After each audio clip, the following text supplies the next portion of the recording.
Alors bonjour les merveilles et les merveilleux, parce que ça s'adresse aussi aux hommes, ces vidéos-là. Vous êtes tous les bienvenus à pouvoir suivre, à pouvoir liker, à pouvoir partager, pouvoir aimer et pouvoir réagir aussi. Donc je voulais juste vous faire une petite vidéo rapidement pour vous partager, vous faire réagir sur au fait quelque chose. Hier, j'étais en train de travailler dans mon salon et je regardais la chaîne en même temps, Elle Fiction, et il y avait une émission qui passait. C'était une future mariée qui s'en allait dans un camp, dans un stage, ils appelaient ça un stage de futurs mariés.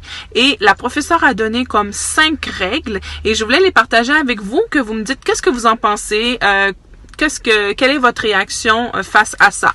Donc, les 5 règles de la future mariée pour qu'elle soit une mariée parfaite, ou en tout cas, du moins, exemplaire, épanouie, qu'elle réponde vraiment à son rôle d'épouse. Alors, première règle, connaître son fiancé. Alors, on dit de connaître ses goûts, connaître ses loisirs, connaître ses préférences, ses destinations voyage, ses restaurants préférés. Vraiment connaître aussi qui il est, qu'est-ce qu'il a vécu dans sa vie, ses bagages, ses expériences et tout.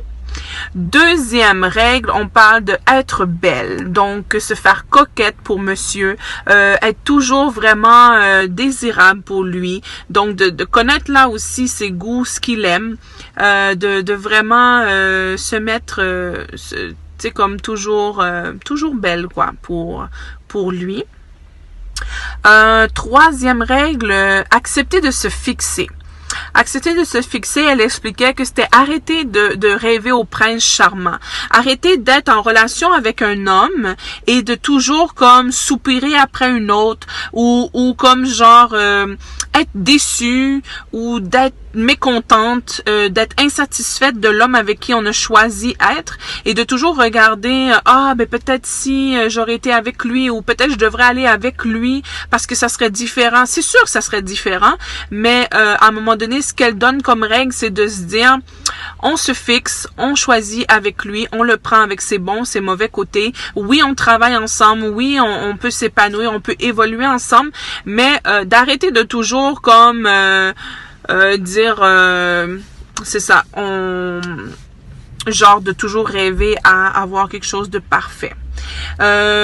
Les accepter comme ils sont, ne pas rompre au moindre petit conflit ou à la découverte d'un petit défaut par exemple, mais de persévérer. On s'est fixé, on a pris une décision, on continue.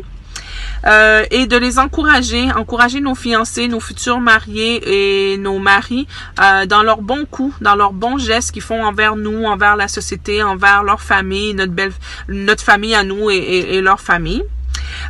Quatrième règle, montrer de l'intérêt.